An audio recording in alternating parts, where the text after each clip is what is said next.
Amen. Praise the Lord. Nous sommes bénis dans le nom de notre Seigneur Jésus. Praise the Lord. Le Seigneur nous a encore fait grâce. Amen. Nous bénissons son nom. Nous continuons avec le deuxième passage de notre enseignement. Amen. Restez bénis. Soyez beaucoup bénis. Amen. Nous allons prier. Alléluia. Père, merci pour ce moment béni. Merci pour les oreilles qui sont en train de m'écouter. Merci pour l'ouverture des compréhensions. Merci pour plusieurs divorces qui sont en train de s'arrêter aujourd'hui par la puissance de l'enseignement. Merci pour cet enseignement qui va faire le tour du monde et transformer des vies. Merci pour ce que tu continues par faire au nom de Jésus. Amen.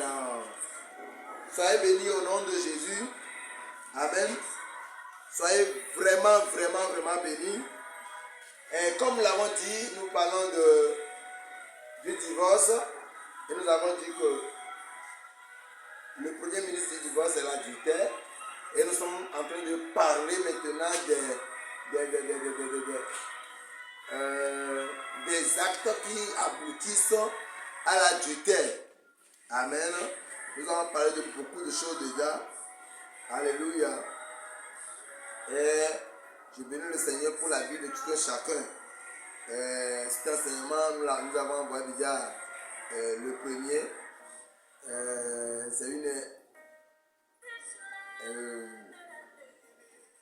réunion des femmes en ce jour du 8 mars 2022. Amen. Toi qui es en train de nous écouter par tout le monde aussi, tu es béni. Alors nous allons continuer. Nous sommes arrêtés sur le 7e point, je crois. D'accord.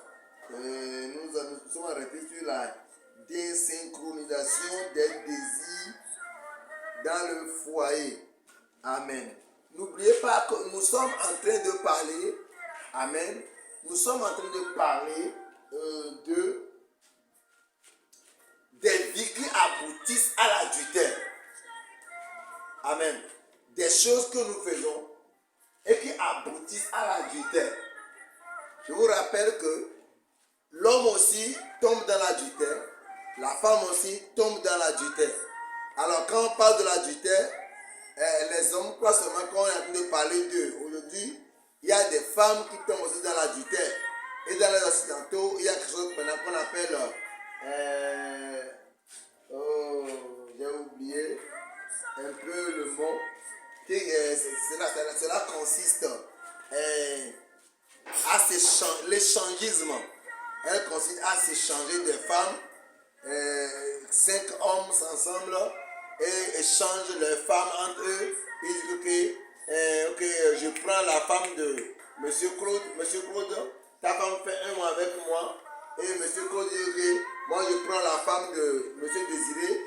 Et après 6 mois, nous allons nous revoir ici pour rechanger les femmes. Et les 5 femmes différentes iront dans les 4 et les 5 différentes maisons pour passer des séjours. Et on se serre la main pour dire que ok, bon séjour avec M. Désiré. Et pendant que la femme de Claude passe aussi ces 3 mois avec moi. Aujourd'hui, il y a ça partout. C'est dans les pays occidentaux. Ce qui commence là-bas viendra forcément en Afrique. Amen. Quand on a fabriqué les portables là-bas, c'est venu. Quand on a commencé les Android là-bas, c'est venu. On a commencé les iPhone là-bas, c'est venu. Quand on commence à fabriquer les voitures dernière classe là-bas dans les pays, dans les Europes, en Allemagne, ça finit par venir dans les pays africains. Maintenant, même les gens envoient qu'on crée des voitures spéciales pour eux. Donc il y a des péchés spécialement qui seront créés aussi pour les Africains. Ma prière pour l'église, c'est que l'église soit préservée au nom de Jésus. Amen. Ok. Parlons des actes qui nous poussent ou bien qui aboutissent à l'adultère. Nous avons cité beaucoup de choses. Maintenant, nous allons parler de la pornographie. Alléluia. La pornographie. la pornographie, dans les années 2000, puisque l'écran est d'abord rare dans les pays africains, pour suivre la télévision, il faut quitter un lieu, marcher des kilomètres avant d'aller suivre ce feuilleton qui va prendre seulement 15 minutes. Et vous allez marcher pendant 2 heures pour aller sur le feuilleton et marcher encore pendant 1 heure pour revenir dans les maisons. Ce qui fait que la pornographie n'avait pas d'ampleur. Et bien maintenant qu'il y a la télévision ouverte partout, les films romantiques, les feuilletons romantiques, c'est comme ça que vous les appelez, les livres de position bizarres, les livres de pornographie. Aujourd'hui, tout le monde a, les enfants ont la télévision dans leur chambre, tout le monde a son portable en main. La pornographie, maintenant, investit des milliards de dollars par an pour faire la promotion de ces produits. Pourquoi? Parce que ça marche. Les statistiques ont montré que dans toutes les entreprises mondiales, c'est les entreprises pornographiques, amen, qui dépensent le plus. Maintenant, si une entreprise dépense comme ça, mais n'a pas de revenus, où est-ce que alors l'entreprise la trouve du financement? Où est-ce que les entreprises pornographiques qui financent le voyage de ceux qui sont prêts à devenir gays, ceux qui sont prêts à devenir pédés, ceux qui sont prêts à jouer la pornographie, où est-ce qu'ils trouvent l'argent pour financer ça? Parce que les films, les feuilletons, les livres, les photos pornographiques travaillent pour un royaume. Et c'est le royaume des ténèbres. C'est le royaume des ténèbres. Amen. Alors, tu dois comprendre, c'est clair. Si tu es homme et que tu reviens du boulot, parce que je parle aux hommes, je parle aux mariés, donc je parle aux hommes. Si tu es homme et que tu reviens du boulot, avant d'aller te coucher avec ta femme, tu prends ton portable, tu tapes www.0000, tu veux que j'appelle ça, .com, et tu fais entrer. Et les images pornographes viennent, et tu joues, quelle position sera bon pour quoi, et les choses viennent dans ton portable, et tu te mets à les suivre. Maintenant, pour aller encore plus loin, tu appelles ta femme de venir suivre ensemble. Vous faites la communion autour de votre télévision, de votre portable, pour pouvoir bien se satisfaire sur le lit. Vous êtes dans le péché, vous êtes dans la malédiction. C'est pourquoi j'avais déjà posé la question dans le premier enseignement. Est-ce que toi, homme là, tu vas accepter que ta fille joue la pornographie? Tu me diras forcément non. Est-ce que tu vas accepter que toi-même tu sois un pornographe? Tu me diras non. Est-ce que tu accepteras de coucher avec la femme qui est là-bas, qui a laissé sa nudité disant qu'il joue la pornographie? Tu me diras non. Pourquoi alors tu le suis? En réalité, les gens sont en train d'avoir le rapport sexuel avec leur femme sur le lit, mais ont en pensée la femme qu'ils ont suivie. En réalité, ce n'est plus avec ta femme que tu fais le rapport sexuel, c'est avec la femme que tu es en train de suivre à la télévision. Écoutez, étant un foyer qui veut réussir, qui ne veut pas aboutir à l'adultère, n'ayez pas comme fondement ou pilier de votre foyer la pornographie. Parce que, madame, sois sûr que tout ce que vous allez suivre dans la pornographie, tu ne pourras pas jouer ça. Tu ne pourras pas faire ça. Écoutez, si vous voyez dans la pornographie, un seul homme fait le sexe pendant 1 heure de temps, sans être fatigué, c'est la mise en scène. Aucun homme normal, ne pourra pas faire plus de 37 minutes de coït, de rapport sexuel, sans éjaculer. Le reste, c'est la force des médicaments. C'est la force des choses qui ne sont pas normales et qui vont te préparer au cancer, au prostate demain. Alors nous suivons dans les films pornographiques, dans les jeux pornographiques, des hommes avoir le rapport sexuel pendant plusieurs heures. Or que toi tu ne sais pas que c'est plusieurs vidéos coupées et collées. Maintenant tu es en train d'imposer et obliger ta femme d'avoir 1 heure de temps de rapport sexuel avec toi. Ou bien tu imposes à ton mari d'avoir 1 heure de temps de rapport sexuel avec toi sans être fatigué. Vous ne savez pas que dans les films là, on prolonge, c'est les mises en scène. Ne vous inspirez pas de la pornographie pour faire de rapports sexuels. Tous les foyers normaux, tous les foyers chrétiens là, qui s'inspirent de la pornographie pour faire le rapport sexuel, vous êtes dans le péché et dans la malédiction. Parce que voir la nudité d'une autre personne, c'est quoi? C'est la malédiction. Et la Bible n'a jamais dit que la malédiction là, qu'il a payé le prix pour ça. Donne-moi un bon amen. La pornographie n'est pas conseillée. Et à plus forte raison, les jeunes, quand tu leur poses la question, ils disent que oh, nous le suivons, nous nous entraînons pour le mariage. D'autres disent que oh, nous le suivons seulement pour se débarrasser de l'idée de commettre la fornication. Mon frère, le diable est rusé. Le rapport sexuel, le centre du rapport sexuel, ce n'est pas le sexe, c'est la pensée. Donc, tous les actes qui excitent la pensée et lui fait comprendre, c'est-à-dire, et lui fait vivre les plaisirs que seul le rapport sexuel peut donner est un péché. Je répète. Le centre de l'acte sexuel, ce n'est pas le sexe, mais c'est la pensée. Donc, tous les actes que tu poses, amen, qui sont reçus par la pensée comme l'acte sexuel, sont un péché. C'est un péché. Est-ce que ça va? D'accord. À part la masturbation, à part la fornication, nous avons la masturbation. La Bible déclare que si ta main t'amène dans le péché, ou si ta main t'amène sur la voie où tu es sur le point de rater le ciel, il faut le couper. Pourquoi? Parce que Jésus-Christ, depuis son temps là, 2000 ans avant, savait qu'il y aura un péché de la nouvelle génération qu'on appellera masturbation. J'avais déjà enseigné sur ça. La masturbation, c'est le fait de se souiller, d'avoir le plaisir avec sa propre main. Et écoutez-moi très bien. Les gens vont se présenter un jour au ciel.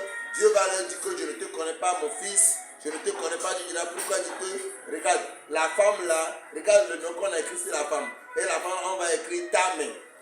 On va te présenter une femme au ciel qui va s'appeler ma main. Ta main. La main là qui te pousse dans le péché, qui t'aide à faire la masturbation, c'est la main là qui va t'amener dans le péché. Avec ta main là, tu vas maintenant, tu salues les gens. Avec la main que tu vas pour masturber là, c'est avec ça que tu veux toucher des millions. C'est avec ça que tu tiens le micro pour chanter pour Dieu. C'est avec ça là que tu veux payer la dîme. Tu ne veux pas que Dieu voie, tu veux que Dieu porte attention à ta dîme, mais tu ne veux pas que Dieu voie la main qui donne la dîme. Laisse-moi donner une mauvaise nouvelle. Dieu qui doit faire attention à tes dîmes que tu paies là, verra aussi la main avec laquelle tu es en train de payer la dîme. Alléluia. Amen. La masturbation, c'est tomber dans l'adultère avec une femme appelée ma mère. Je vais définir ça encore. Vous dites qui êtes encore dans la masturbation, qui donnez beaucoup de raisons pour ça. La masturbation, c'est l'adultère. Tomber dans l'adultère ou dans la fornication avec une jolie femme qui s'appelle ma mère et le savon. C'est bon? Ok. Des fois, il faut définir les choses de leur vraie définition pour que vous compreniez ce que vous courez. Amen. À la pornographie, la masturbation, les fantasmes. Il y a plusieurs personnes, après la masturbation, ils ne cherchent plus à s'approcher de leur mari. Les femmes aussi le font. Elles se masturbent dans la douche, elles mettent la main dans son sexe, elles se jouissent elles-mêmes. Et quand son mari vient, bon, elle dit que moi, j'ai déjà tout fini. Je n'ai même plus besoin de sexe dans mon sexe parce qu'il a déjà fait tout ce que le sexe peut faire dans mon sexe. les fantasmes. C'est avoir les rapports sexuels avec sa propre pensée. Les gens mettent les films romantiques. Les films romantiques sont différents des films pornographiques. Hein. Les films romantiques, c'est les films dans lesquels, par des images, on excite et on attire au sexe. Les films poétiques. Les films avec de jolis noms. Ce soir à deux.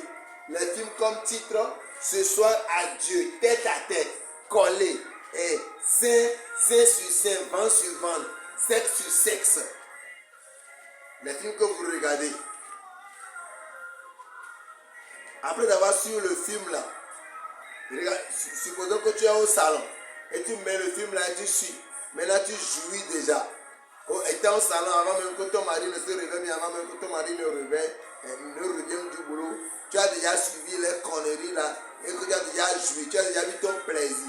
Quand ton mari viendra, tu lui diras que Marie, chérie, je n'ai pas envie d'avoir le sexe aujourd'hui. Pourquoi? Parce que tu as déjà fait pour toi. Mais le problème c'est que quand vous le faites, vous ne savez pas que c'est ça qui marque le début de l'adultère. Après, quand vos maris ou bien vos femmes tombent dans l'adultère, vous sachez maintenant courir dans la maison du pasteur pour demander la prière. Mais quand dans vos maisons, vous abandonnez la Bible pour passer le temps devant les films romantiques et les films pornographiques, là, vous ne vous rappelez pas du pasteur. Voilà comment l'église est en train de souffrir aujourd'hui. Amen. Inscris-toi à l'école de mariage et tu vas apprendre beaucoup de choses. Tu es beaucoup béni. Les expériences passées non oubliées et sans regret. Moi, c'est pourquoi je ne fais plus ce qu'on appelle le culte d'âme maintenant. Parce que ce que vous faites là, c'est quoi? Ce que vous venez nous faire là au bureau, ce que vous venez nous dire au bureau, c'est culte d'âme ou bien c'est culte d'excitation. Hein?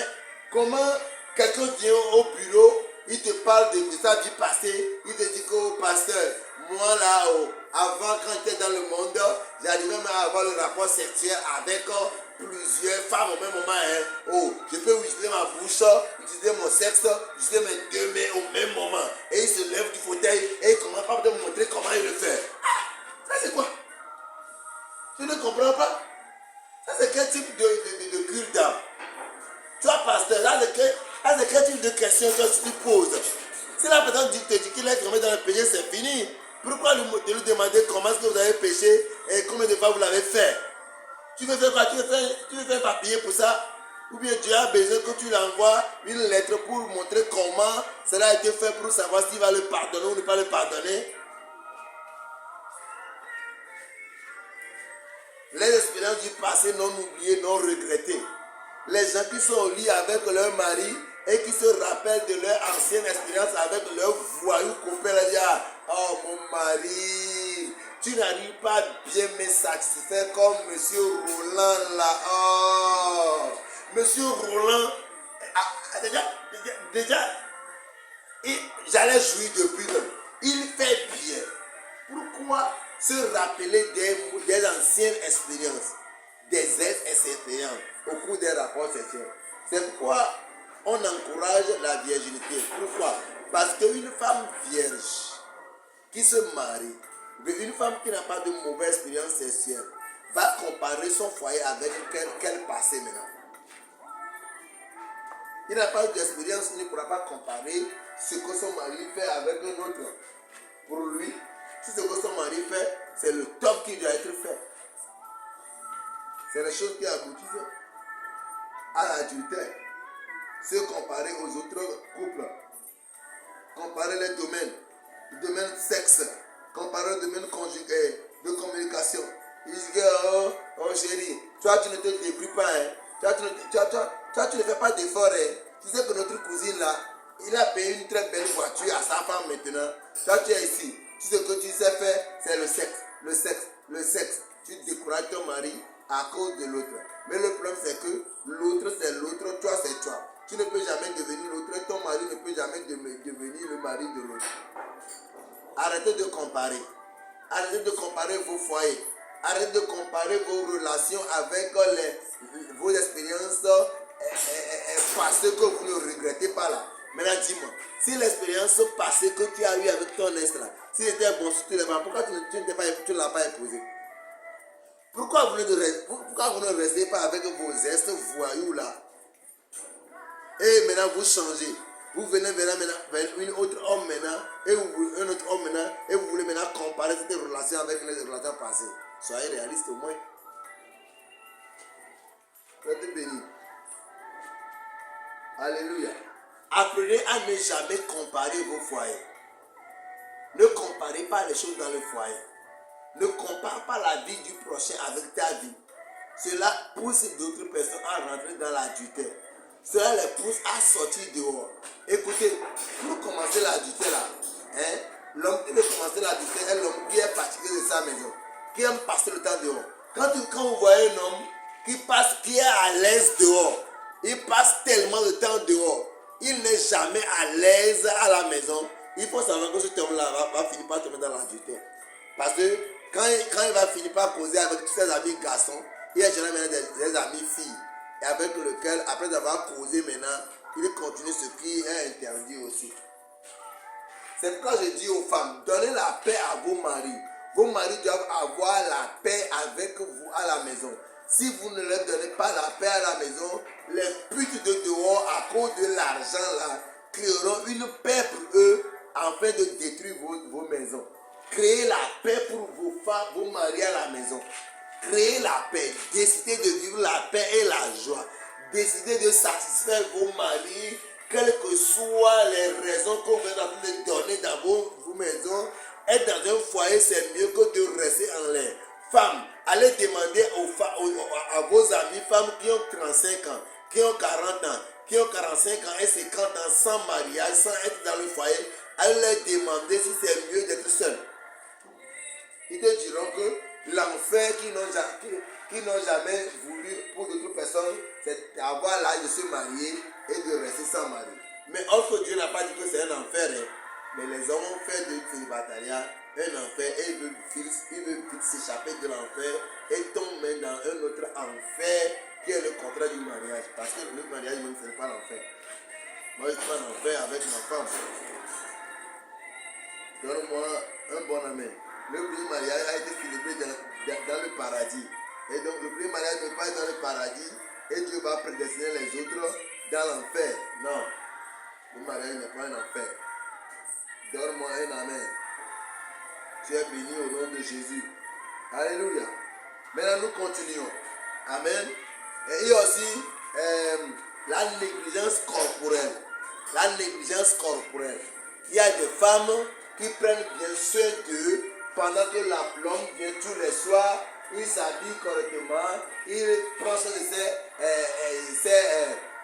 sa tête, tout. Et maintenant, quand il est dans le foyer, maintenant, elle est dans le foyer, elle devient de n'importe quoi. Quand tu la poses la question, elle te répond que non, mon mari, elle est déjà dans mes filets, elle ne pourra plus sortir.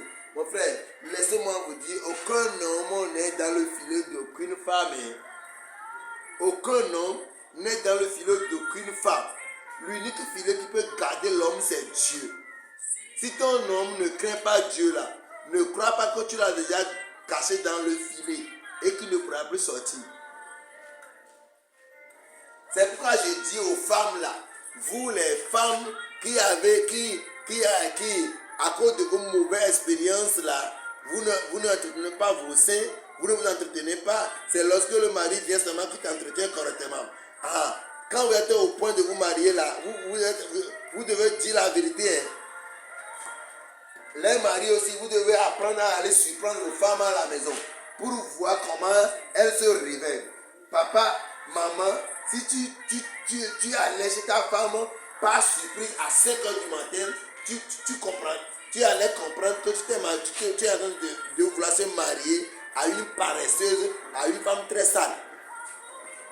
À 15 h, tout le monde est propre. À 15 h, tout le monde est propre déjà. Mais il faut aller chez elle à 5 h du matin. Cogne à sa porte à 5 h. Dis-leur que rentre dans la maison, soit à son portail. C'est-à-dire, soit à sa porte. Rentre par le portail, soit à sa porte. Et cogne. Quand elle veut ouvrir, dis-lui que c'est quelqu'un d'autre. Avant, quand il ouvre, que tu surprends là. Rentre dans ta chambre. Tu verras que tu te prépares. Tu te bats pour te marier avec la femme la plus sale du monde. Même chose que les femmes. Les hommes sont propres quand ils veulent aller visiter leur fiancé ou leur bien-aimé. Mais quand ils finissent de se marier, maintenant ils disent que non, mais la femme est déjà dans mes filets. Et ils ne lavent plus la bouche, ils ne font plus rien, ils ne font plus de force. Ils sont maintenant prêts à tout. Ça, ce n'est pas bon. Si tu as gagné ton foyer, si tu as gagné le corps de ton mari par la propriété, reste propre. Ne gagnez pas par la propriété et vous continuez avec la saleté. Il faut savoir que toutes les femmes et tous les garçons peuvent quitter le foyer n'importe quand parce que l'homme est attiré par ce qui est bon et sent bon. Amen. Oh, alléluia. Amen. La bouche, le sexe, les aisselles, la poitrine. Écoutez, sur le corps d'une femme, il y a des parties intimes qui excitent au sexe. Si ces parties-là ne sont pas propres, tu vas remarquer que ton bien-aimé homme s'éloigne souvent de toi. Je me rappelle, je crois que c'est en 2018, un homme est venu chez moi se plaindre. Il dit que ma femme ne lave jamais ses couches de règles. J'ai dit pourquoi? Il dit, je ne sais pas pourquoi. Elle ne les lave jamais. Elle lave tout dans la maison. Mais elle ne lave jamais ses slips. Il dit, pasteur, quand je reviens du boulot comme ça et que je rentre dans la douche, je vois le sang partout, je vois les choses tachées du sang et tu vois son couche là quelque part comme ça là. C'est-à-dire, j'ai envie de quitter la maison et revenir après un mois. Ma question, combien de femmes actuellement sont dans le cas là et qui sont incapables de prendre soin de eux-mêmes leurs couches? Combien de femmes? Sont plusieurs. Au lieu de vous plaindre de votre mariage, de l'infidélité de vos maris, prenez le temps de faire vos devoirs avant de réclamer vos droits. Papa, écoute-moi. Les hommes qui passent toute la soirée dans la pagne là, à la maison là, ne peuvent jamais exciter les maris. Oui, c'est vrai. Demande à ta femme, ma femme, dis-moi, comment est-ce que tu aimerais me voir afin que tu sois vraiment excité par moi que je suis ton mari? Demande à ta femme. Si elle est franche, elle te dira que depuis que tu es devenu son mari, depuis là, tu ne l'as plus excité jusqu'à aujourd'hui. Si elle est franche, elle va te dire la vérité. Ne devenez pas de je m'en fous dans le foyer. Les foyers de je m'en fous ne réussissent pas. Les foyers de je m'en fous ne prospèrent pas. Ne devenez pas des je m'en fous dans vos foyers. Restez bénis au nom de Jésus. Amen. Point numéro suivant. Le refus prolongé de se donner à l'autre. Le refus prolongé de se donner à l'autre. Tu n'es pas malade. Tu n'as pas de problème. Tu décides volontairement de ne pas te donner à ton conjoint. De ne pas te donner à ton mari. Amen. Et les femmes qui s'habillent de 3 ou 4 slips avant de dormir. Et elles portent une slip, elles portent une culotte, elles portent son jean pantalon et elles mettent une habit de jean sur ça avant de se coucher auprès de son mari. Pourquoi? Elle ne veut pas être touchée dans la nuit. Mais le problème c'est que quand tu ne veux pas être touché dans la nuit, il y a les femmes dehors qui veulent qu'on les touche et qu'ils payent en retour. C'est là le problème. les femmes qui sont tellement importantes à leurs yeux, au point où elles ne sont jamais disponibles pour leur mari.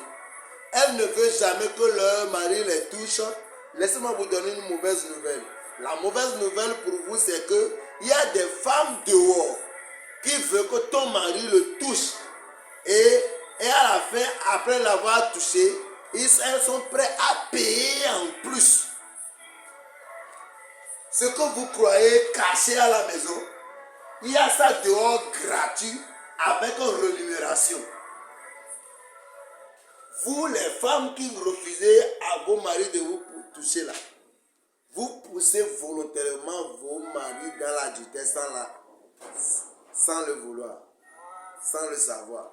C'est pourquoi la prédication est là. Pour que ce que tu fais dans l'ignorance là, que l'enseignement te le mette, te rendre conscient. Donne-moi un bon ami. Il y a des foyers, pour que l'homme se couche une seule fois avec sa femme, c'est la guerre. Ils doivent se battre, tomber, faire ceci, faire cela, avant que l'homme finalement accepte que la femme se couche avec elle. Pour se coucher avec sa propre femme, il doit faire des batailles sur batailles avant de se coucher avec sa propre femme. Amen. C'est pourquoi moi je conseille quoi? Je conseille aux femmes mariées de ne pas avoir des chambres partagées. Parce que par expérience, j'ai compris que quand la femme est couchée dans une autre chambre et que l'homme est couché dans une autre chambre, c'est difficile d'avoir une vie sexuelle stable. Parce que tu demandes à la femme de quitter la chambre, de venir vers toi. Ou tu attends que l'homme quitte sa chambre, venir vers toi. Non. C'est difficile. Même j'ai même conseillé à mes enfants de ne pas avoir des places, des lits de 3 places. Avoir une lit de 3 places, l'homme est de l'autre côté. La femme est de l'autre côté. C'est aussi difficile. Quand vous vous couchez sur le lit et qu'à mon geste vous vous touchez là, c'est facile de se rapprocher sexuellement quand vous vous touchez volontairement ou involontairement. Il y a des choses à dire là-bas que je dis seulement aux cellules. Je ne pouvais pas dire, je ne pouvais pas le dire à votre voix sur les réseaux sociaux comme cela. Amen. Je le dis en cellule pour les couples qui viennent aux cellules. Amen. Et faire partie de nos cellules, ce n'est pas grand. Tu peux t'inscrire sur le numéro. Tu peux aller sur les réseaux sociaux, abonner à notre page ou nous écrire sur le 70 109 36 et 20. Amen. Pour être béni. Reste béni au nom de Jésus. Alléluia. En négligence de leur corps. Amen. Le refus prolongé. Amen. Chambre partagée, les lieux de travail, les lits de 3 places, les travails exagérés des maris. Il y a des hommes qui font de leur foyer la suite de leur boulot. Je vous avais déjà dit ça dans la première vidéo. J'ai dit qu'une femme s'est plainte pour ça. Il dit que quand mon mari revient du boulot comme ça, c'est comme s'il n'est pas encore revenu. Il doit commencer le travail jusqu'à une heure avancée dans la nuit. Il vient au lit très tard. Pendant que moi je suis déjà dégoûté de tout, fâché. Papa, tu veux avoir l'argent dans ton foyer? Apprenez à arrêter le boulot au boulot. Tous les hommes qui font de leur foyer la suite de leur boulot détruisent leur femme. Aucune femme ne veut voir son mari en train de faire ce qu'il fait dehors pendant des heures, qu'il a quitté la maison encore à la maison. Aucune femme. Elle peut être cupide n'importe comment. Si tu reviens à la maison, elle aimerait que tu aies ton attention sur lui et non sur l'ordinateur ou sur portable, même ce qui est en train de travailler. Maintenant, le conseil que je donne aux hommes. Le conseil que je donne aux hommes. Amen. Il peut arriver Il peut arriver que tu as un programme très chargé. Et pendant les heures que tu as fait au boulot, ce programme n'est pas encore terminé et que tu dois revenir compléter ça à la maison. Ça peut arriver. Maintenant, au cas où c'est comme ça, le temps que tu dois avoir avec ta femme et que tu sais que ta femme a d'abord l'habitude avec toi, passe le temps là avec elle. Et s'il faut voler un temps, il faut voler le temps sur ton sommeil. Supposons que quand tu reviens du boulot à 19h, vous restez ensemble de 19h jusqu'à 23h avant que chacun n'aille se coucher. Ça fait 4 heures de temps. Dans les 4 heures de temps là, vous sortez ensemble, vous mangez ensemble, vous causez au salon, vous vous reposez et vous faites tous vos plaisirs ensemble. Et c'est après minuit maintenant que ta femme dort et que vous dormez ensemble. Maintenant, mon conseil pour toi, prends maintenant sur ton heure. Si c'est de minuit à 5 heures du matin que tu dors, donne le temps de ta femme à ta femme. Et prends sur ton minuit à 5 heures du matin pour continuer ton travail. C'est ton travail. Même si c'est pour nourrir la femme, ne prenez pas le temps que vous devez communier avec vos femmes pour travailler. En réalité, vous êtes marié avec le travail ou avec votre femme. Regarde, tu quittes le matin. Tu quittes 6 heures du matin. Maintenant, tu reviens à 19 heures. Tu as déjà fait 13 heures de temps dehors. N'est-ce pas? La femme est restée avec les enfants. Tu as fait 13 heures de temps dehors. Parce que tu n'as même pas eu le temps de l'appeler. 13 heures de temps. 6 heures à 19 heures. Maintenant, tu reviens. De 19 heures à 20 heures déjà, ou bien à 22 heures, après avoir fini de manger, tu passes sur l'ordinateur et c'est parti encore pour demain. Non. Vous qui faites ça, vous êtes en train d'abîmer vos femmes. Vous qui faites ça, vous êtes en train d'abîmer vos femmes. Vous êtes en train de détruire appétit pour votre foyer. Vous êtes en train de pousser vos femmes dehors. C'est pourquoi il y a plusieurs femmes là, quand l'homme est occupé pour toutes choses à part elle, le temps où elle cherche à attirer l'attention de la femme vers le reste, la femme refuse. Pourquoi? La femme est très préparée psychologiquement, être prête psychologiquement avant d'avoir les rapports sexuels. La femme qui ne se prépare pas psychologiquement n'arrive pas à faire le rapport sexuel. Donne-moi un bon amen si tu comprends quelque chose. Amen. C'est pourquoi il faut apprendre à avoir une bonne communication dans vos foyers.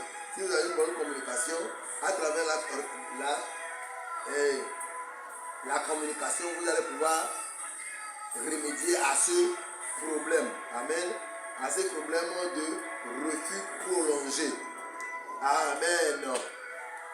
N'oubliez pas que vous devez, chacun de vous doit apprendre à connaître le tempérament de l'autre. Nous avons parlé, ma femme a déjà enseigné ça. Il y a 4 différents types de tempéraments.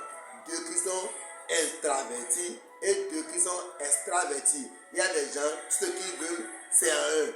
C'est en eux. Ils ne dévoilent jamais leurs sentiments. Ils n'extériorisent jamais ce qu'ils veulent. Et d'autres extériorisent toujours sur ce qu'ils veulent. Mais le remarque que j'ai fait, c'est que 2 tempéraments sont intravertis, 2 tempéraments sont extravertis. Maintenant, bizarrement, les tempéraments intravertis se marient avec les tempéraments extravertis. Ils s'attirent aussi. Cela veut dire que pour dire que vous êtes dans le mariage là, c'est parce que chacun a accepté son prochain comme ça. Et est prêt à se sacrifier afin de s'adapter au rythme de l'autre. Que personne ne vous trompe. Avoir la paix dans le foyer ne peut jamais venir d'une prophétie. Le pasteur ne peut jamais prophétiser. Je prophétise que reçois la paix dans le foyer. Ça seulement, c'est dans le domaine où les démons influencent vos foyers. Mais si c'est toi-même, pas ton orgueil qui influence ton foyer, le prophète peut prophétiser. La personne ne pourra rien faire à ton orgueil. Dieu même ne dérange pas nos volontés. La personne ne pourra rien faire à ton orgueil. Donne-moi un bon amen. Amen. Une longue séparation. Amen. Il y a des hommes qui vont à la mission pour des années. Il va à la mission pour des années. Il est en Amérique pour des années. Vous les hommes qui vous mariez par WhatsApp là, vous qui vous mariez en ligne là, l'homme est en Allemagne, ça là c'est avec les musulmans. L'homme est en Allemagne et on le fait mariage avec une fille qui n'a même pas le bac ici dans son pays. Il est en Allemagne et on tente par tous les moyens pour avoir papier pour la femme. Il n'y a pas de papier. Jusqu'à 10 ans après, l'homme dit que fatigué d'attendre, j'ai fondé une autre famille là-bas. Des fois, les femmes qui sont aussi dans le pays aussi commencent à faire de n'importe quoi. Engagez-vous dans les relations qui pourront vous mettre ensemble le plus tôt possible. Moi, j'ai dit à mes enfants, quelle que soit l'ampleur du travail, quel que soit l'amour de l'argent que tu as, si ton foyer ne va être à portée de toi, il faut abandonner. Mes enfants savent qu'ils ne peuvent jamais me dire que nous allons aller travailler plus de 3 mois sans faire venir nos femmes ou sans se déplacer avec nos familles. Parce que dans notre école de mariage, nous bâtissons une génération des couples sans divorce. Et pour avoir une couple sans divorce, ce n'est pas une couple où l'homme est en France, la femme est à Gouin. Et cela pour 10 ans. Les affectations. Même la loi, même là. Si 2 personnes travaillent dans la fonction publique, si l'affectation sort pour l'homme, la femme peut le suivre. Ou bien l'homme peut amener l'affectation de la femme pour dire que ma femme est affectée au Cara, vous m'affectez à Lomé, faites une manière du compte pour que nous soyons ensemble. Ça peut être possible. La loi même accepte que ça soit possible. Si tu veux te battre contre l'adultère, c'est les preuves que je te donne pour ça. Praise the Lord. Amen. Le point suivant, le manque de jalousie protectrice. Le manque de jalousie protectrice. Quelqu'un me dira que Béni, qu'est-ce que tu appelles par jalousie protectrice? La Bible dit que Dieu est jaloux. Dieu est un Dieu jaloux. Dieu est jaloux. Il n'a pas la jalousie. Il est. Cela veut dire que dans la nature de Dieu, il y a la jalousie. S'il y a la jalousie dans la nature de Dieu, c'est quel type de jalousie alors? Là-bas, j'ai scindé qu'il y a 2 jalousies. La jalousie protectrice et la jalousie destructive. Maintenant, la jalousie. Il y a un qui protège, il y a l'autre qui détruit. Si Dieu dit qu'il est jaloux, parce qu'il ne veut pas nous voir aller adorer l'idole, c'est pour nous protéger ou c'est pour nous détruire? C'est pour nous protéger. Alors la jalousie de Dieu protège nous qui sommes tes enfants. La jalousie de Dieu nous protège. C'est bon? La jalousie de Dieu nous protège. C'est bon? Ok. Sois béni au nom de Jésus. Dans la jalousie protectrice, toi, madame, tu ne pourras pas voir une femme appeler ton mari à minuit et le lendemain matin, tu ne le dis rien. C'est impossible. Dans la jalousie protectrice, tu ne peux pas voir ta femme recevoir l'appel de son chef à 23h45 à voix basse. Et le lendemain matin, tu ne la poses pas de questions. Mais tu ne l'arrêtes pas le travail. C'est être un homme et une femme à la fois. Mais le problème, c'est que plusieurs viennent vers moi et me disent que, bon, pasteur, malgré le niveau spirituel de mon mari, il n'arrive pas à supporter que je prenne l'appel de mon chef à 20h. Tu es malade, hein? Tu es malade, hein?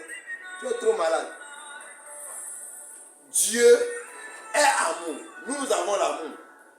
Nous les chrétiens, nous avons l'amour de Dieu. Dieu est amour par nature. Mais son amour ne l'a pas empêché de créer l'enfer pour les désobéissants. Donc, je peux être pasteur, quel que soit l'amour que je crois avoir, ou bien l'amour que tu prétends, ou bien tu attends de moi, si Dieu a créé l'enfer malgré l'amour qu'il a pour les hommes, combien plus forte raison, moi béni, mon amour ne peut pas faire beaucoup plus que ça. Il y a l'amour peut-être. Je n'ai pas supporté ma femme recevoir des appels dans la nuit profonde à voix basse des hommes sans rien la dire. C'est impossible. Ça, ce n'est pas avoir les fruits de l'esprit, mais c'est devenu ignorant. Mais parce que les hommes ne comprennent plus la différence entre l'adjapoaméisme et les fruits de l'esprit. Les chrétiens surtout ne mettent pas la différence entre la soumission et le convitisme. Écoutez, chrétien qui voit ton mari recevoir l'appel dans la nuit profonde, appel venant des autres femmes, ou bien tu vois ta femme recevoir l'appel des garçons dans la nuit profonde avec voix basse, il écrit sur WhatsApp, il supprime. Tu vois que la page là, quand on écrit, on supprime toujours. Et tu ne prends pas le numéro pour savoir qui est derrière la ligne. Tu n'as pas l'amour, tu es en vie. Tu n'as pas l'humilité. Tu es adja. C'est-à-dire, ce n'est pas l'humilité, mais c'est adjatété. C'est renditété. Je t'ai dit que nous allons créer beaucoup de mots pour faire passer le message. Donne-moi un bon amen. Oh, alléluia. Amen. Moi, je ne vais pas supporter. Et je conseille à mes enfants au foyer, ne supportez pas aussi. Mais il y a aussi certaines choses-là. Il y a des femmes qui disent que non, papa, prends seulement soin de nous, c'est fini, tu peux faire tout ce que tu fais dehors, prends seulement soin de nous. Rappelle-toi de te protéger avant d'avoir le sexe dehors. Et quand tu le vois, elle te dira que je suis soumise. Mon frère, tu es soumise comme ça. Quand tu envoies ton mari pour aller se coucher avec n'importe quelle femme dehors, tu ne penses pas qu'il peut avoir des enfants dehors qui seront des adversaires à tes enfants demain. Tu ne penses pas à ça. Tu ne penses pas qu'il peut revenir avec des maladies pour toi. Tu ne penses pas. Tu ne sais pas qu'il peut tomber sur une mauvaise femme qui va vouloir qu'il te chasse avant que lui soit assis. Tu ne sais pas. Ça, ce n'est pas l'humilité. C'est l'ignorance. Donne-moi un bon amen. Tu es béni au nom de Jésus. Amen. Voir des hommes, voir un homme séduire ma femme. Voir un homme séduire ma femme. Et je ne lui dis rien. Je ne le mets même pas en garde. Ma rose à moi. Tu le séduis.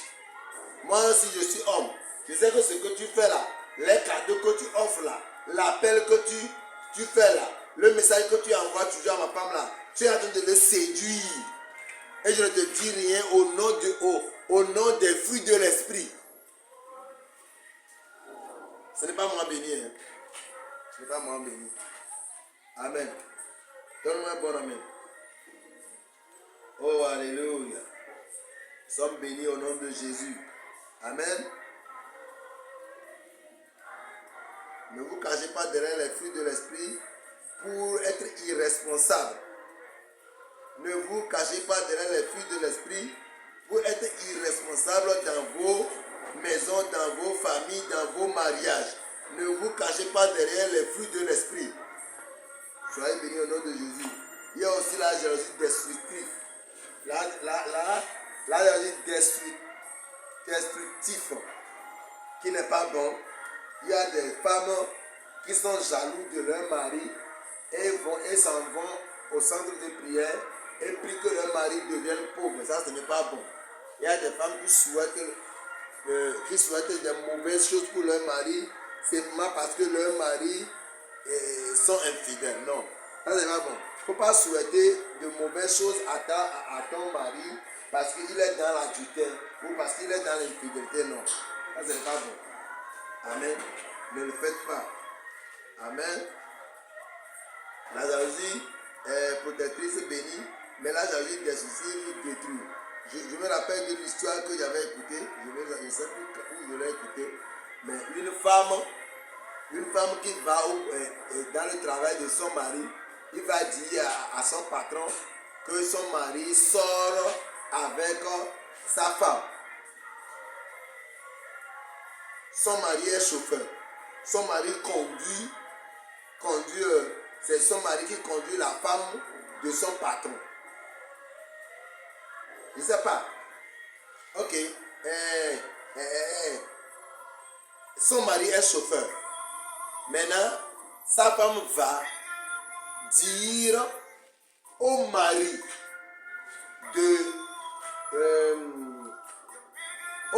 de la femme que son mari conduit, que son mari le fait la cour, qu'il a même des preuves.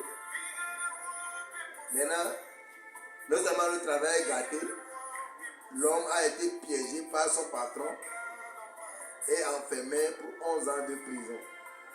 Pendant les 11 ans là maintenant, il va au centre de prière pour prier que l'homme soit libéré. Mets-toi à la place de Dieu. Si tu es Dieu assis dans le royaume des cieux et tu vois un homme, une femme frapper à ta porte, tu l'ouvres et il te dit que je suis allé saboter ma femme injustement. Or que la femme a menti même, je suis allé mentir que mon mari a pu faire la cour à ta femme et on l'a emprisonné. Maintenant je suis venu. L'onction est devenue quoi? Est devenue un jeu de cache-cache où il faut volontairement tomber dans les problèmes et venir demander l'onction.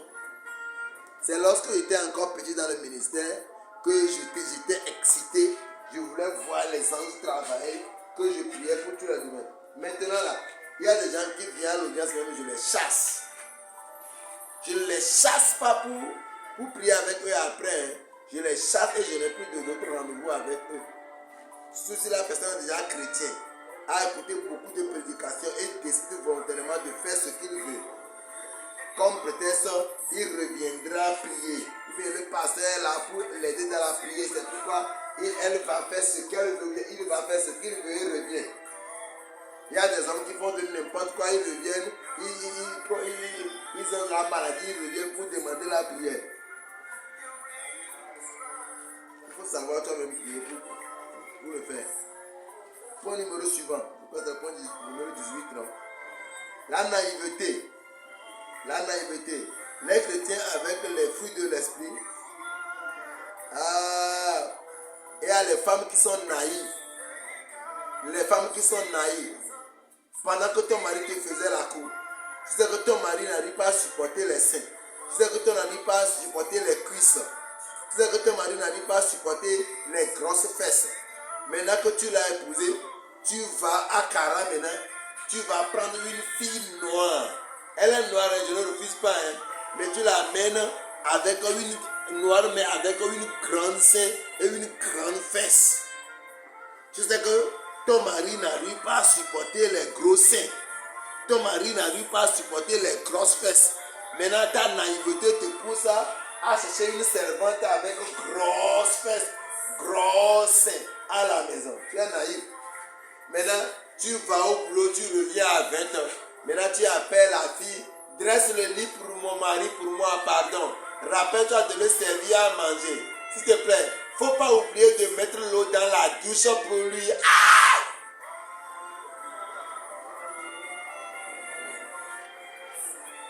Est-ce vrai? C'est très bon. Alors, ce qui m'énerve, c'est que ça là, c'est à l'église que tu vas le voir. Je ne sais pas pourquoi. Je ne sais pas si le Christ que nous avons reçu, si Jésus-Christ nous demande de vendre nos réflexions pour payer le salut. Est-ce que le jour de salut, nous avons vendu nos réflexions? Ma soeur, tu as vendu ta tête pour payer le salut. Maintenant, pourquoi tu vas prendre une servante avec grosse fesses là, grosse là, pour venir déposer aux frères de ton mari impudique? Ton mari qui n'arrive pas à supporter le sein de ses propres enfants. Tu vas venir chercher une servante avec un joli sein comme ça pour déposer à la maison. Au nom de la sainteté. Parce que tu veux travailler, avoir l'argent pour venir nourrir ta famille. D'accord. Reviens. Quand tu arrives à trouver ton mari, dans la fidélité, tu es béni alors. Amen. Le manque de sagesse, moi j'appelle ça manque de sagesse. Amen. Amen. Vous savez comment les femmes protègent leur mari?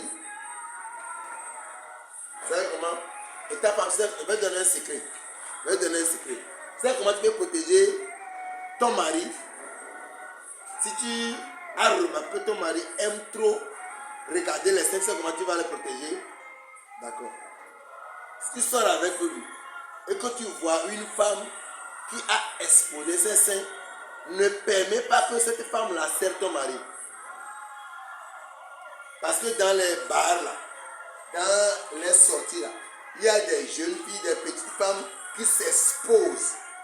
Ne permets pas que cette femme avec ses relevés là, amen, serve ton mari. Lève-toi. Toi-même, va au lieu de service, viens servir ton mari. Ou ne permets pas qu'il ait des contacts avec la personne. Une fois, il est venu chez moi. Il m'a dit, pasteur, depuis que tu nous as enseigné ça au sérieux, quand je sors avec ma femme, je sors avec mon mari, quand on est à table comme ça, quand une femme vient comme ça avec des grosses seins, des gros fesses, mon mari n'a dit pas supporter. Je frappe sur la table. Quand je frappe sur la table comme ça, son attention vient vers moi, je lui dis que non. Je lui fais le signe pour attirer son attention de là vers moi. C'est mon habitude. Et après des années, mon mari m'a témoigné que cette habitude-là, quand lui sort maintenant, et qu'il élève sur le point d'être attiré par un sein autrui, lui-même volontairement frappe sur sa cuisse, lui frappe sur la table et détruit son regard. Une manière de protéger son mari, c'est de chercher ce qui l'excite le plus et le protéger comme cela. Je le répète. Nous sommes au 8 mars. Vous allez tous se rassembler pour fêter. Laissez-moi vous donner ce secret. Une manière de protéger vos maris contre l'adultère, c'est de chercher dans leur vie ce qui les excite le plus. Éloigner ces choses d'eux. Moi, j'ai dit à ma femme ce qui m'excite plus auprès d'elle. Je suis pasteur. Je ne suis pas un robot. Je suis pasteur. Je suis un être humain. Quand je leur ai dit ça, je leur ai montré comment elle doit me délivrer de toutes les femmes de dehors de ça là. Il y a des choses que je dois dire là-bas. Mais sur les réseaux sociaux, ce n'est pas bon. Des choses comme ça, si on fait des cours de cellules, c'est dans la cellule que nous les disons. Amen. Le point suivant, l'exposition volontaire de soi ou de l'autre. Alléluia. Il y a des hommes qui envoient leurs femmes auprès de leur ex. Il demande à sa femme d'aller dans la maison de son ex pour demander le soutien. Il y a des hommes qui envoient leurs femmes auprès de cet homme impudique, ce tonton impudique gourou qui tire sur tout ce qui bouge là. Volontairement, il sait que ma femme est belle. Si je l'envoie chez Pharaon, Pharaon cherchera à le prendre comme femme. Il l'envoie là-bas pour être épargné de mort ou bien pour être épargné de la faim. C'est mauvais. Ne le faites pas. Amen. Ne le faites pas. N'envoyez pas vos femmes pour aller faire des prêts auprès des hommes. Maman, n'exige pas que ton mari aille faire des prêts auprès de Nana là au grand marché. Nana là au grand marché n'a pas de mari. Hein. Nana n'a pas de mari. Si ton mari va faire les prêts là-bas et qu'il est incapable de payer, Nana va lui dire, Nana Dassigan va lui dire que ok, si tu n'as pas l'argent pour me payer, viens, je vais te montrer avec quoi tu pourras me payer et vite. Ton mari va se retrouver dans l'adultère. Moi, j'ai déjà des cas comme ça, où l'homme m'a dit que j'ai fait beaucoup de prêts avec elle. Et un soir, il m'a appelé, il m'a donné un rendez-vous à l'hôtel. Et je croyais qu'il devait m'envoyer pour faire quelque chose parce que je faisais aussi les courses pour elle. Elle m'a dit qu'aujourd'hui, c'est possible d'annuler tous les prêts que tu as fait. J'ai dit comment? J'ai dit que juste un coup avec moi et tous les prêts seront annulés. Et le jour-là, j'ai vu que je n'ai pas de moyens pour payer les prêts. Et elle m'a encore proposé que si jamais je fais ça, je vais avoir encore 150 000 francs cash et aller à la maison. J'ai vu les plaintes que ma femme a, comment elle est en train de me déranger cherchant l'argent. Je suis obligé le jour-là de commettre l'acte sexuel là, d'annuler les prêts là et de revenir encore à la maison avec 150 000. Et cela est devenu pour moi une vie. Si je ne couche pas avec la femme là, je n'ai pas la paix. Mais je peux coucher avec ma femme 5 fois à la maison, mais j'ai tout fait pour aller coucher avec Nana là, avant d'avoir la paix. Aujourd'hui, je me retrouve avec une maladie, je ne sais pas là où je l'ai reçue. Un démon est rentré en lui, simplement parce que sa femme l'a envoyé pour aller faire prêt chez sa tante. Viens là. Les frères, viens dire le problème à ma tante là. Elle va nous aider. Vous qui voulez avoir de l'aide partout. Vous voulez avoir de l'aide partout et partout, mon frère. Tu vas devenir adultère. Donne-moi un bon amen. Amen. Il y a des gens, quand les gens sont au bureau, ils me parlent de l'adultère, disant qu'ils sont tombés dans l'adultère. Je dis que non. Vous n'êtes pas tombé dans l'adultère. Il y a une différence entre tomber dans l'adultère et rentrer dans l'adultère. Un jour, Dieu m'a dit, béni, ce que tu fais là, je ne te parle, tu ne m'écoutes pas. Tu es en train de descendre. Ne me dis pas après que tu es tombé. Hein. Tu es en train de descendre. Hier, tu étais là-bas en haut.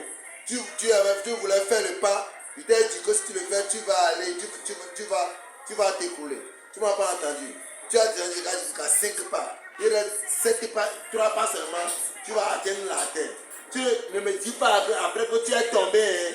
Tu es en train de descendre. Maintenant, ma question pour vous. Est-ce que vous êtes en train de tomber dans le péché, dans l'adultère, ou bien vous êtes en train de descendre dans l'adultère? Toi-même, tu as la vérité. Hein?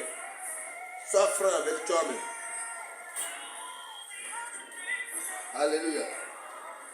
Est-ce que David est tombé? David est tombé dans le péché avec Bathsheba? Est-ce que Bathsheba est venue violer David?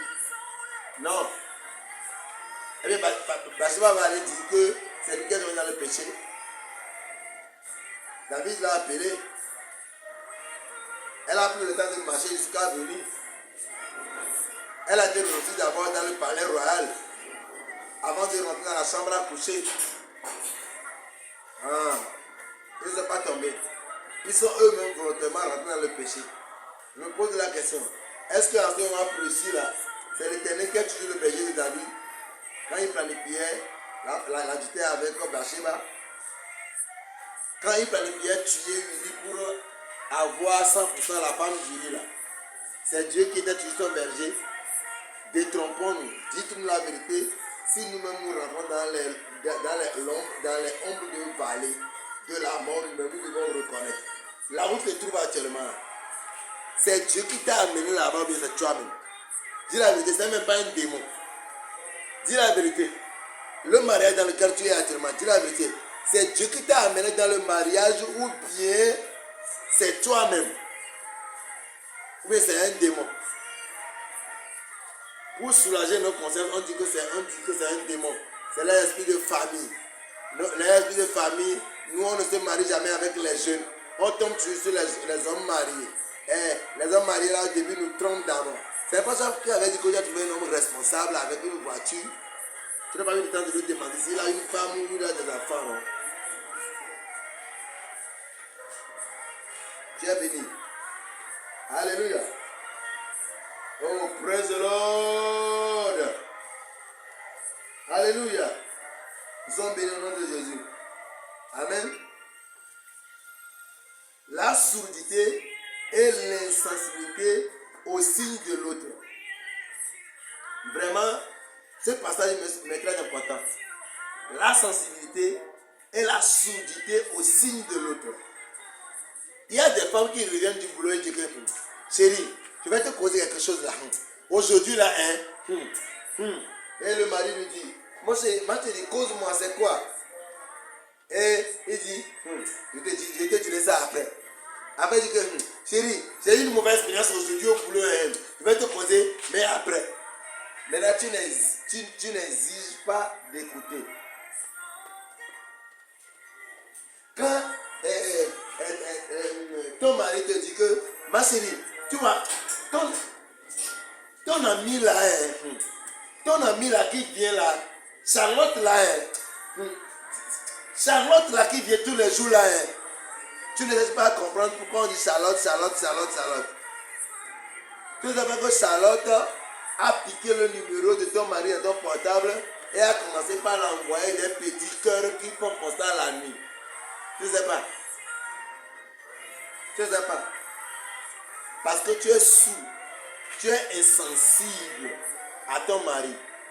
Écoutez, une des choses qui protège plus contre l'adultère, c'est la sensibilité de son second.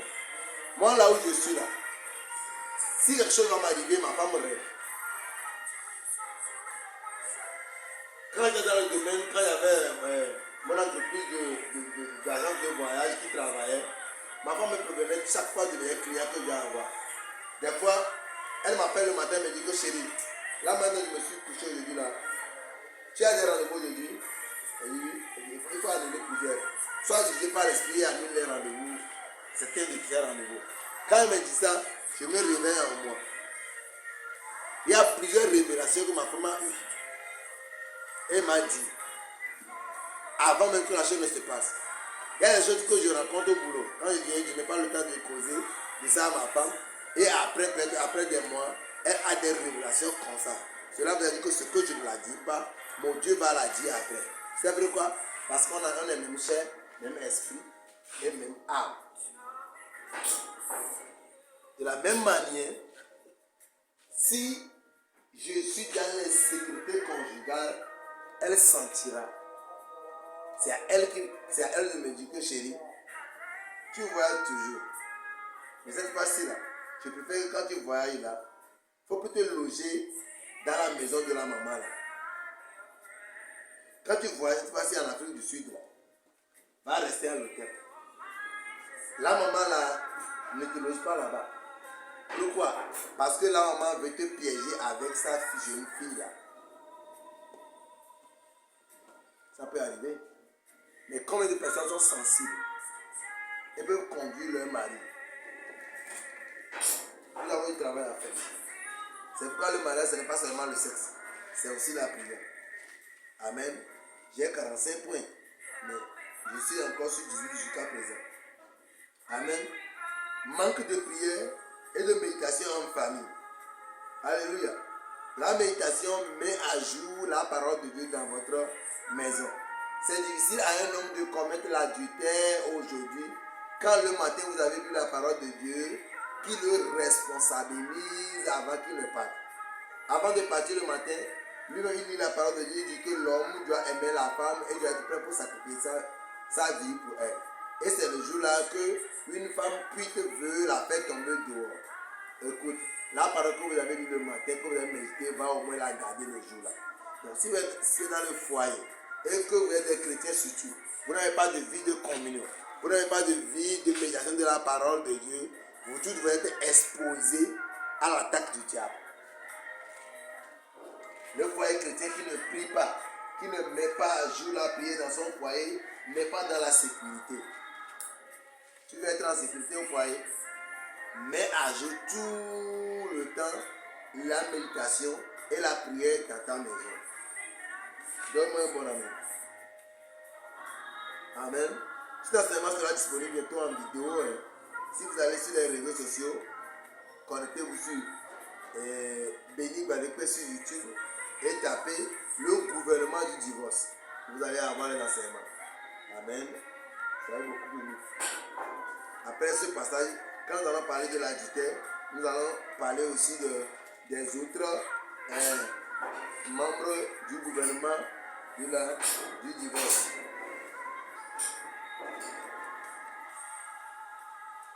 Amen. Alléluia.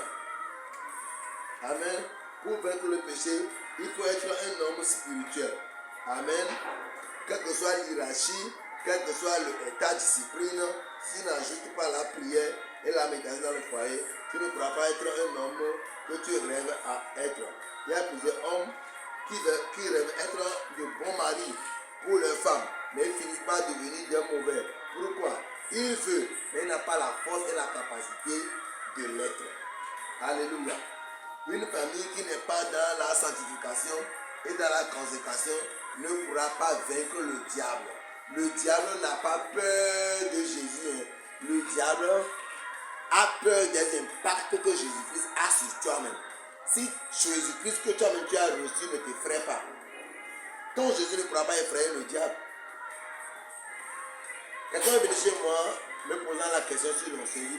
Pasteur Béni, comment tu arrives facilement à œuvrer dans le ministère de la guérison comme ça? Dans la notion de la guérison. Je dis non. Parce que le nom de Jésus-Christ me fait peur. Moi-même, je tremble devant le nom. C'est pourquoi quand je l'invoque devant les démons ne font que ce qu'ils voient le nom faire dans ma vie. Si moi-même je tremble, si moi-même je suis secoué, si moi-même je fuis devant la mention de ce nom de Jésus, par une vie de sanctification, par une vie de consécration, les démons ne pourront jamais résister devant ma parole. Et monsieur le Seigneur t'a donné un secret comme ça. Amen. Alléluia. Tu es béni. Vraiment. Nous serons bien terminés. Amen. C'est ce que nous allons faire aujourd'hui à ce jour de 8 mars. Avec des fêtes. Amen. Nous avons jusqu'à 45 points. Et nous sommes maintenant sur le 19e. Le 20e, c'est avoir les mauvaises compagnies. Les mauvaises compagnies. Les mauvais amis. Qui est ton confident? Qui est ton conseiller? Qui conseille ta femme? Ta femme passe le temps avec qui? Madame, quand ton mari te dit que je vais au boulot là, quand ton mari te présente ses amis là, est-ce que tu as le temps d'analyser ses amis? Est-ce que tu arrives à savoir le groupe d'amis, le type d'amis que ton mari a? N'oublie pas, ce que ton mari écoute, ce que ta femme écoute tout le temps, ce qu'il voit tout le temps, finira par l'influencer. Ce n'est pas la première fois que Delilah a demandé le secret de Samson qu'il a donné. C'est lorsque la femme a insisté, continuant pas demander le secret de sa force, elle a finalement livré le secret. Donne-moi un bon nom. Alléluia. Amen. Chers hommes, chères femmes, vous devez veiller sur l'amitié de vos femmes et de vos maris. Amen. Le plus grand, vous qui avez vos femmes là, vous qui voulez avoir la paix dans la maison et vous allez payer Canal, vous abonner Novelas pour vos femmes là. Écoutez, tous les témoignages que j'ai eu dans les maisons de problèmes là, les problèmes là sont créés par Novelas. Novelas et les feuilletons de Novelas ne construisent pas de foyer. Même si les choses semblent bonnes dedans, la chair ne copie que le côté négatif. Vous savez en quelle année les 7 ans se sont plus répandus dans le monde? Dans les années 2003 où les films Igbo de sectes ont commencé à multiplier, que les sectes ont pris d'ampleur. Pourquoi? Dans les films, on nous montre les pratiques et on nous montre les conséquences. Or que l'homme fatigué du péché choisit tomber dans les secteurs, mais cherche à créer une manière ou d'une autre pour échapper aux conséquences. Or que tu ne pourras pas manger avec le diable et croire le fuir après. Tu es béni. Tu as écouté l'évangile béni. Ça c'est avec les femmes, le 8 mars, la fête de 8 mars. Reste béni. Je vais prier pour toi. Seigneur, merci parce que par cet enseignement, tu as transformé la vie de quelqu'un. Tu as béni quelqu'un. Tu as restauré un foyer au nom de Jésus. Amen. Laisse-moi te dire que il faut suivre le reste. Je crois qu'il restera encore du enseignement. pour que le gouvernement pour que là, sur le divorce, la dictature vont finir et nous allons continuer. Ça va aller 1, 2, 3 jusqu'à 7 avant que cet enseignement ne finisse. Donc, bats-toi pour avoir tous les 7 et pour être béni au nom de Jésus. Shalom, shalom, shalom, shalom, shalom et shalom. Remercie le Seigneur. Shalom, shalom. Je vais prier pour quelqu'un. Dis avec moi, Seigneur Jésus. Merci parce que tu as choisi ce moment pour m'enseigner, pour me transformer. Merci de ce que tu as libéré mon foyer de ce qui n'est pas de toi. Au nom de Jésus. Amen et shalom. Bye bye. Tu es béni. Tu es béni. Alors nous remettons l'opportunité aux autres de continuer. Soyez bénis. Amen.